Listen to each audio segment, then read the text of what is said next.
Hello everyone, and welcome back to my channel. I'd love it if you could leave a comment letting me know where you're listening from around the world. Also, don't forget to like and subscribe if you're enjoying this video. Story 1. It started when I was 14, the year everything changed. The year my dad lost his job, and we moved into my grandmother's old house after she died, somewhere out in rural Vermont, where the air felt heavy even in summer and the nights seemed to stretch longer than they should. The house was massive, old, and creaked like it was breathing.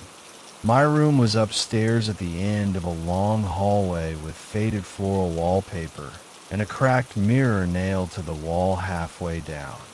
I didn't think much of it first.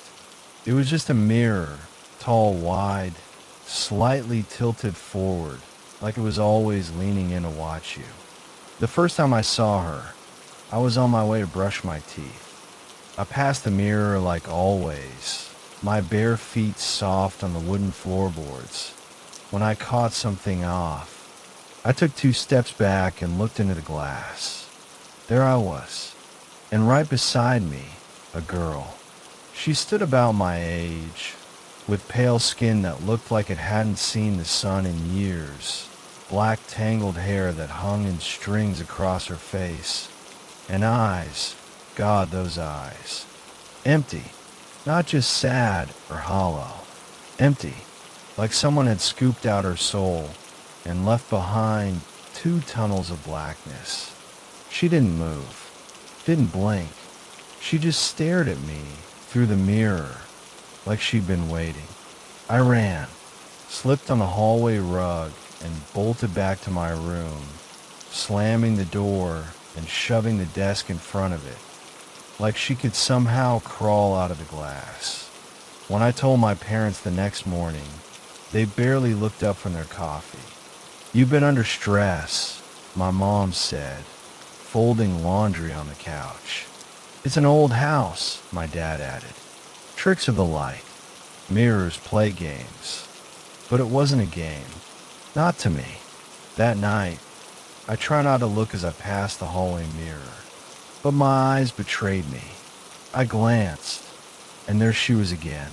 Same spot, same dead stare. This time she smiled. It wasn't a warm smile. It wasn't human. It stretched too far, like her skin didn't know how to stop at the right places.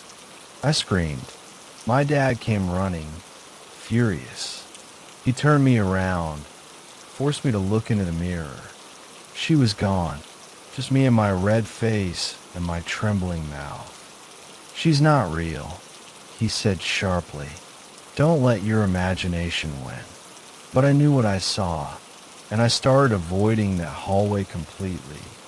I'd run past it, holding my breath, staring at the floor.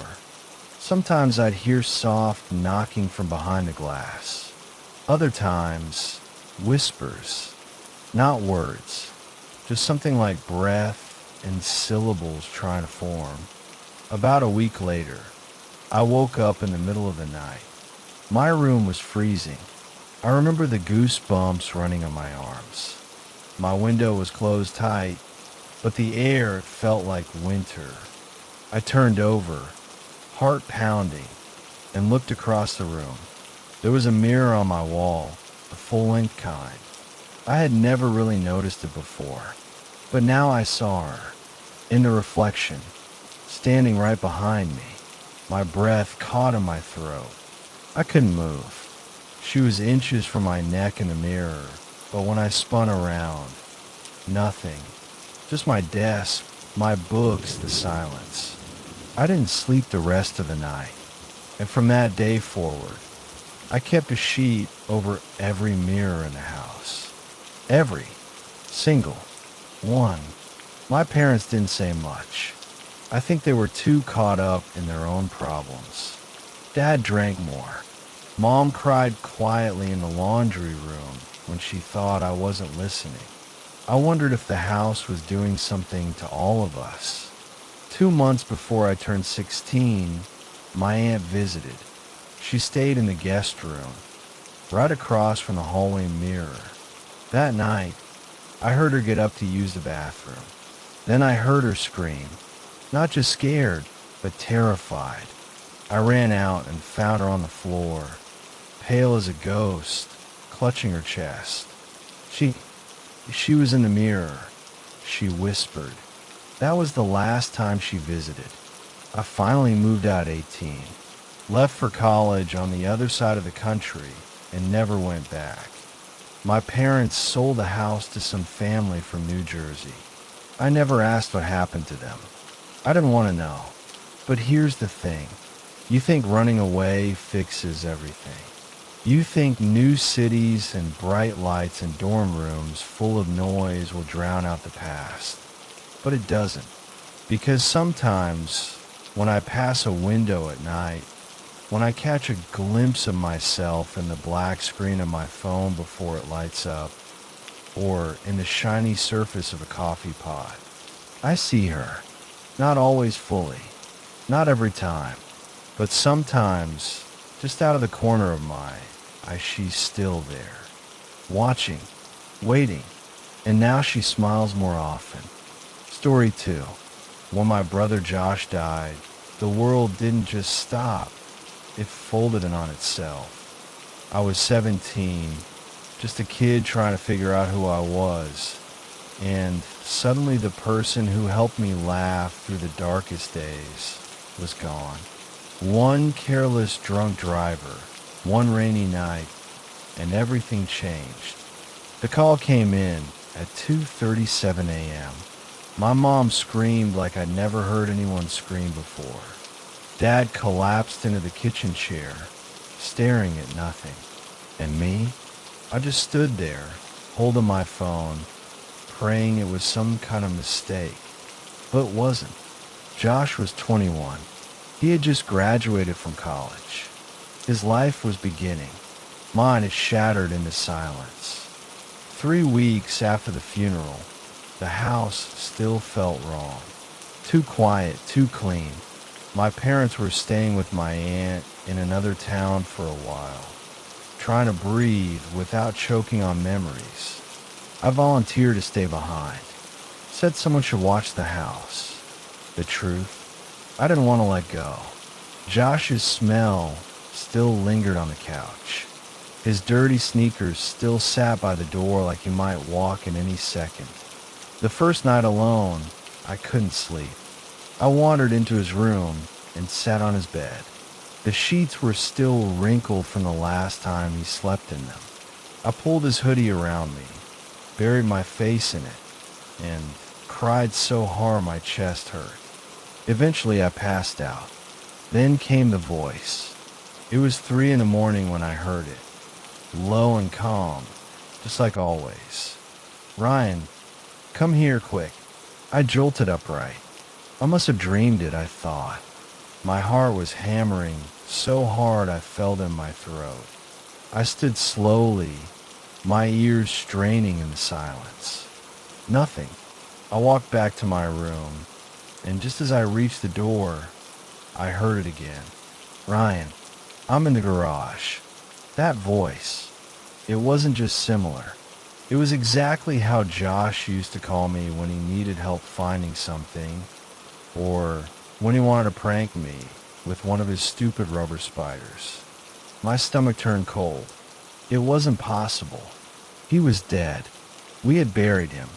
But something inside me, some leftover thread of hope, pulled me toward the stairs. The house was so quiet. Every step echoed like thunder. When I reached the garage door, my hand hovered over the doorknob. I was shaking. I couldn't stop. "Josh," I whispered. No answer. I opened the door. The garage was dark, only lit by the weak yellow bulb overhead. It buzzed slightly, like it was on its last leg. And there, hanging on the far wall, was his jacket. The one he wore the night he died. The one the police returned to us, stained and torn. Only it looked brand new. I stepped inside, slowly. My foot hit the cold concrete. The door swung shut behind me with a bang, so loud I jumped and screamed. The light flickered once, twice, and then I heard breathing. Slow, heavy, right behind me. I spun around. Nothing, but the breathing continued. It wasn't mine. I was holding my breath. It was coming from inches away. I backed into the corner, my eyes darting across every shadow, every tool hanging from the wall. My skin crawled and my mouth went dry. Then, without thinking, I whispered, "I miss you." And the breathing stopped, just like that. No dramatic exit, no gust of wind, no vanishing shadows. It was just gone. I stood there for what felt like an hour before I could move. I didn't sleep that night. I didn't even go back upstairs. I sat in the hallway with every light on until the sun came up. When I finally worked up the nerve to check the garage again, the door creaked, opened slowly. The light bulb had burned out completely, and the jacket, it was gone. I searched the entire garage. I even dug through old boxes and shelves. Nothing. That day, I called my mom and asked her to come home. I didn't tell her why. For weeks, I tried to convince myself it was a dream. Grief can do weird things.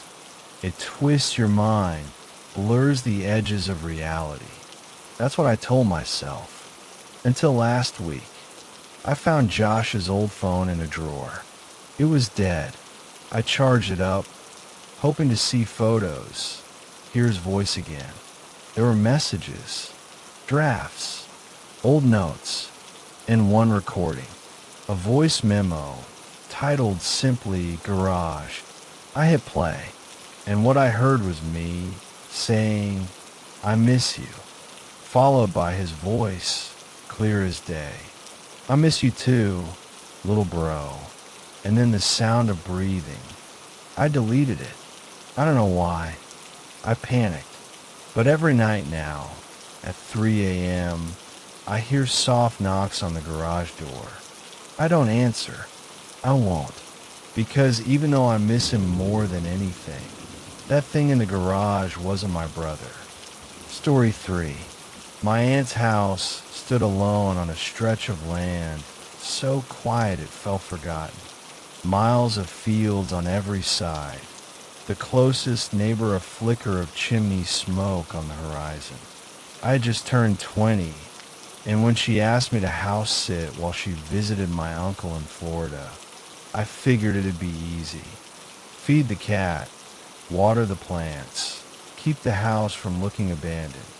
In return, I get a peaceful place to read, write, and just disconnect.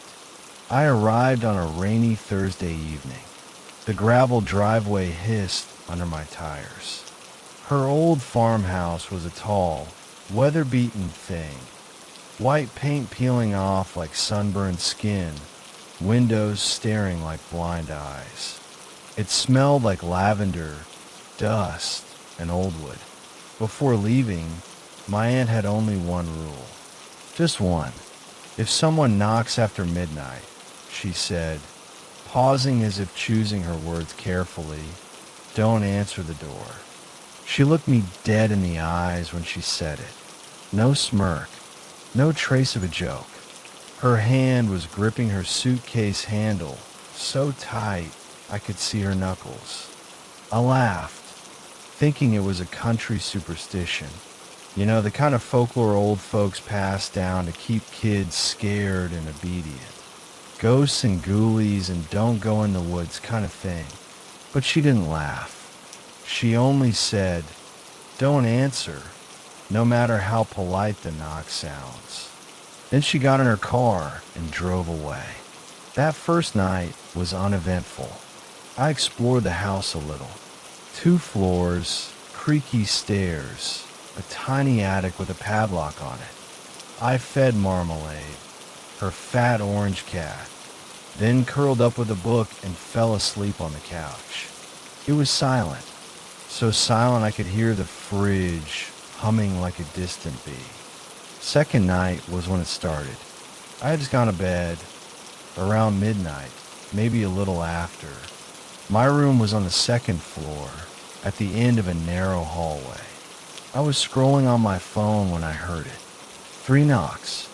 Knock, knock, knock. Measured. Calm. At the front door. I froze.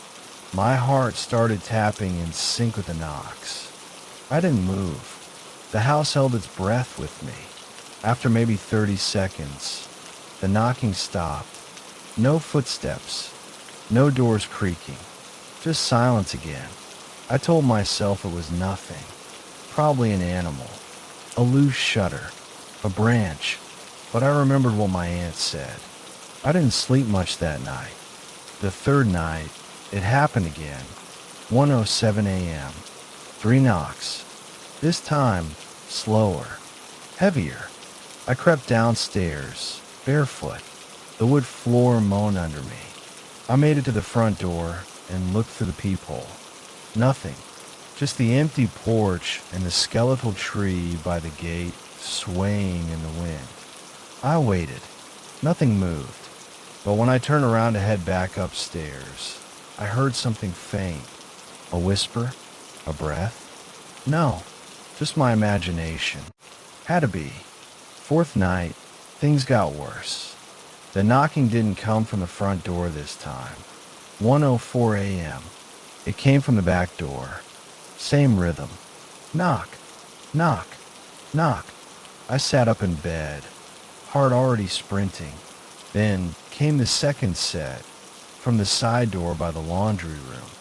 Knock, knock, knock. Then from the living room window. I didn't know what to do. My phone was on the kitchen counter, downstairs. I climbed out of bed, creeping down the steps in total darkness, hoping Marmalade would stay asleep. When I reached the living room, I ducked behind the couch and lay flat on the floor. I tried to control my breathing. My chest felt like it might crack open. Knock, knock, knock. This time, right above my head. On the window. I didn't dare look. I stayed there for what felt like hours. The knocking moved around the house. Door to window. Window to wall. Like something circling. Testing. Knock, knock, knock. Then it stopped. But I waited another hour before I moved. When I finally stood, the living room window had a single smudge, a long, greasy print like a hand had pressed against the glass. But the window was 6 feet off the ground. Fifth night, I didn't sleep at all. I stayed downstairs, every light on, a kitchen knife in my hand like it would make any difference. No knocks came, but at 1:10 a.m., my phone buzzed. A text, unknown number. It's rude not to answer. I dropped the phone. My stomach twisted. My mouth went dry. I didn't reply. I couldn't. That morning, I packed my things. I didn't care if it was my last day or not. I couldn't stay another night. I sat in the car till sunrise, then drove to town and waited in a coffee shop until my aunt returned. When she walked in, I must have looked like hell. She didn't ask questions, just looked at me with those same tired eyes and said, "You didn't open it. That's good. The last sitter did." She trailed off, sat down beside me. We never found her, just the door wide open. No signs of a struggle. No footprints in the snow. Nothing. I stared at her, trying to form a thought, a word, anything. She leaned in and whispered, "It comes when a house is alone, when it feels no one belongs here." I never went back. She sold the house 6 months later, said it didn't feel right anymore. Sometimes, when I'm alone in my apartment, I still get the urge to check the locks. And every now and then, right around 1 a.m., I swear I hear 3 slow knocks, but I never, ever answer. Story 4. It started a year ago, quietly. At first, I thought it was just one of those things. You know, those odd sleep cycles where you jolt awake for no reason. But it always happened at the same time. 3:14 a.m. every single night. At first, I'd brush it off. I'd wake up gasping, heart pounding, a strange pressure in my chest like I'd been holding my breath underwater. But there were no dreams, no nightmares, just the dark ceiling above me, the steady tick of the old wall clock, and that awful silence that feels like it's listening to you. Weeks passed. I stopped checking the clock, but deep down I still knew. I'd wake, look around the dark room, try to convince myself it was just stress or too much caffeine before bed. But that time would always creep into my mind. 3:14 a.m. The numbers felt burned into me, like a secret I wasn't supposed to know. Then one night, I couldn't move. I've never had sleep paralysis before, never even really believed in it. But that night, I woke up and found myself frozen. My eyes were open, my body felt like stone. I was fully awake, mind racing, screaming internally. I couldn't lift a finger, and that's when I saw it. A tall figure, thin, twitching. It stood at the foot of my bed like it had always been there, like it belonged. Its limbs jerked subtly, like a puppet being pulled too hard by invisible strings. I couldn't see its face. No eyes, no mouth. Just a vague outline of a body, darker than the night around it.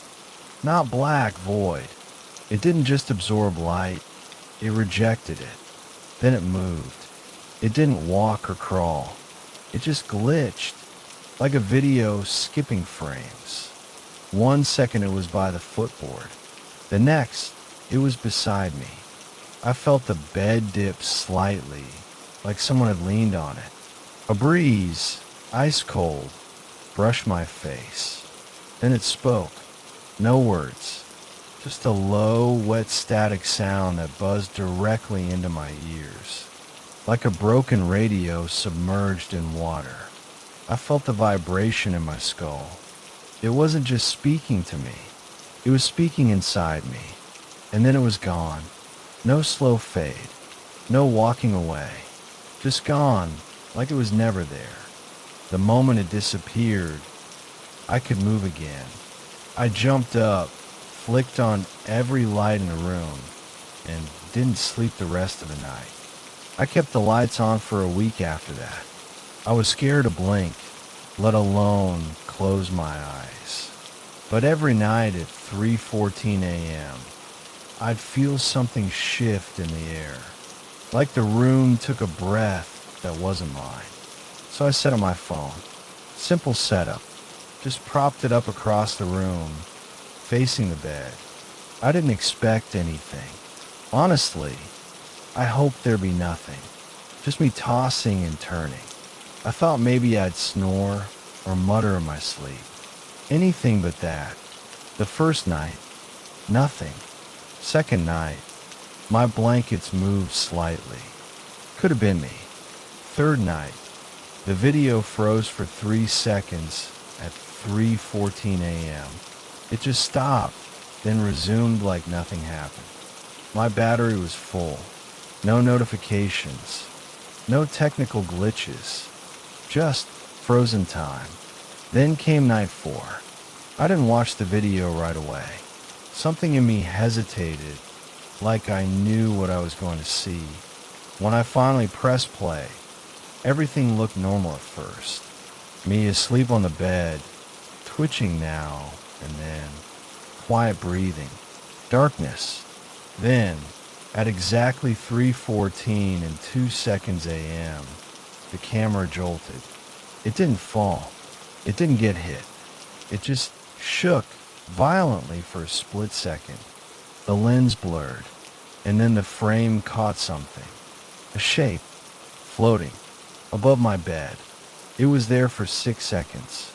Not standing, not sitting, hovering, right above me, inches from my sleeping face. Long limbs hanging down like ropes, its head cocked at an unnatural angle. Like a question mark made of shadows. No face, no features, just nothing, but the part that made my blood freeze. My face moved. I didn't wake up.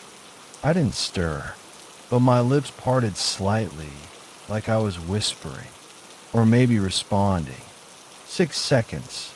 That's all. Then it was gone. I didn't sleep that night, or the night after. I moved out of that room completely.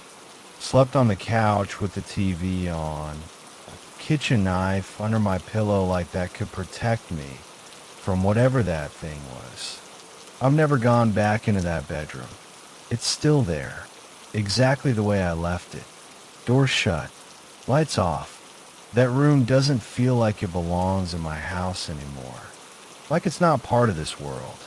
I still have a video, but I haven't watched it again. I never made it past the 6 second mark because there's something I didn't tell you.